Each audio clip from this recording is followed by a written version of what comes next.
أسأل الله العظيم رب العرش العظيم أن يحرق سعراتي. آمين. أسأل الله العظيم رب العرش العظيم أن يلحفنا بالصحة والعافية.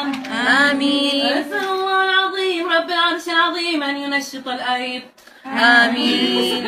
الله العظيم رب العرش العظيم أن يحول الدهون إلى عضلات مفيدة. آمين. وأن يحول يا رب الدسم فينا حاجة مفيدة. آمين.